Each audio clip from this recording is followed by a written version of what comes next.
রূপ বদলে আরো ভয়ানক হয়ে উঠছে কিলিং মেশিন খ্যাত রাসেল ভাইপার বা চন্দ্রবোরা। সময়ের সাথে পাল্লা দিয়ে বাড়ছে অভিযোজন ক্ষমতা ও বিস্তৃতি। মানুষ দেখলেই রাগে ফোঁস ফোঁস করতে করতে বসিয়ে দিচ্ছে মরণ কামড়। আগে যেখানে 8 থেকে 10টি জেলায় দেখা মিলত, সেই সংখ্যা বেড়ে এখন দাঁড়িয়েছে অন্তত 25টিতে।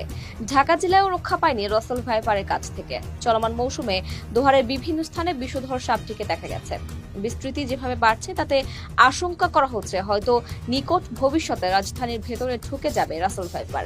কারণ রাজধানী ঢাকার আশেপাশের অঞ্চলগুলোতে উৎপাত বেড়ে গেছে চন্দ্রবোরার। সরকারি তথ্য অনুযায়ী ঢাকার একেবারে কাছে মানিকগঞ্জের হরিরামপুর উপজেলার চর এলাকায় গত 3 মাসে মারা গেছে 5 জন। গত 2-3 বছর ধরে এর বিচরণ বহুগুণ বেড়ে গেছে। আবার সাপটি এর স্বাভাবিক চরিত্র বদলাচ্ছে। বিরূপ পরিবেশেও প্রতিনিয়ত মানিয়ে নিচ্ছে নিজেকে। রাসেল ভাইপার অনেক এলাকায় উলুবোরা নামে পরিচিত। ভূমিতে বসবাসকারী পৃথিবীর বিষধর সাপগুলোর মধ্যে 5ম স্থানে আছে এটি। কিন্তু হিংস্রতা এবং ভয়াবহতার দিক থেকে তার অবস্থান প্রথমে। আক্রমণের ক্ষেত্রে এই সাপ এত ক্ষিপ্র যে 1 সেকেন্ডে 16 ভাগের 1 ভাগ সময়ের ভেতরে কামড়ের সম্পূর্ণ প্রক্রিয়া সম্পন্ন করতে পারে। অর্থাৎ চোখের পলক ফেলার আগেই সে বিষ ঢেলে আপনাকে নিশ্চিত মৃত্যুর দিকে ঠেলে দেবে। রাসেল ভাইপারের প্রধান খাবার মূলত ইঁদুর, তাই ফসলের জমিতে তাদের বেশি দেখা যায়।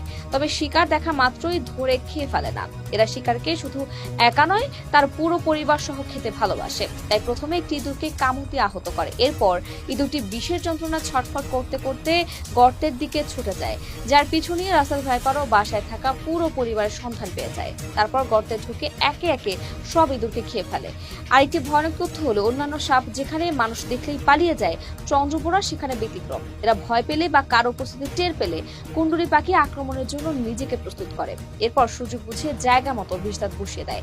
এদের বিষদাঁত বিশ্বের দ্বিতীয় সর্বোচ্চ বৃহৎ, তাই বিষ ইনজেক্ট করতে পারে খুব সহজে। সাপটি একেবারে সামনে থেকে মাথা উঁচু করে কামড় বসায়। রাসেল ভাইপার যে মানুষকে একবার কামড়ায় তাকে বাঁচানো খুবই কষ্টকর। অন্যান্য সাপের বেলায় কামড় দেওয়ার 48 ঘন্টা পর রোগীকে নিরাপদ ভাবা যায়, কিন্তু এদের বেলায় সম্পূর্ণ সুস্থ হয়ে উঠলেও আক্রান্ত ব্যক্তিকে নিরাপদ ভাবার সুযোগ নেই। কারণ রোগে সুস্থ হয়ে বাড়ি ফেরার পর মারা গেছে এমন রেকর্ডও আছে। এছাড়া অ্যান্টিভেনম দিয়ে চন্দ্রবোরার বিষ নিষ্ক্রিয় করা গেলেও দংশিত স্থানে পচন ধরে যায়। ভাগ্য খুব বেশি ভালো না হলে সেই অঙ্গ কেটে ফেলার প্রয়োজন হয় বেশিরভাগ সময়।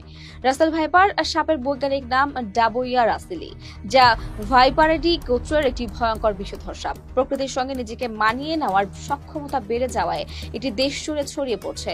শুধু বাংলাদেশ নয়, চন্দ্রবোরার উপস্থিতি আছে ভারত, ভুটান, থাইল্যান্ড, কম্বোডিয়া, চীন ও মিয়ানমারে। তবে কয়েক বছরে আমাদের দেশে যে হারে এদের আনাগোনা বেড়েছে তা অত্যন্ত আশঙ্কাজনক।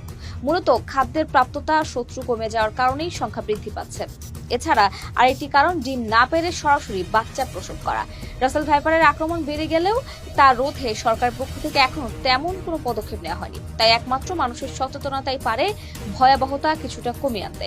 কৃষকদের উচিত ধান কাটার জন্য গামবুট পরে জমিতে নামা, গায়ে থাকতে হবে জিন্সের প্যান্ট ও ফুল হাতার শার্ট। এছাড়া ফসল কাটা শুরু করার আগে পুরো জমিতে বাঁশ দিয়ে ভালোভাবে নাড়াচাড়া করতে হবে। সতর্কতা অবলম্বনের পরেও যদি কোনোভাবে রাসেল ভাইপার কামড় দিয়ে বসে, তাহলে যত দ্রুত সম্ভব জেলা হাসপাতালে নিয়ে যেতে হবে। অল্প সময়ের মধ্যে অ্যান্টিভেনম দিতে পারলে রোগীর বেঁচে যাওয়ার সম্ভাবনা বেড়ে যাবে। সাপের কামড় খাওয়া ব্যক্তিকে ভুলেও ঝাড়ফুঁকের জন্য ওঝার কাছে নেওয়া যাবে না, তাহলে তার মৃত্যু নিশ্চিত। দর্শক, আজ এ পর্যন্তই।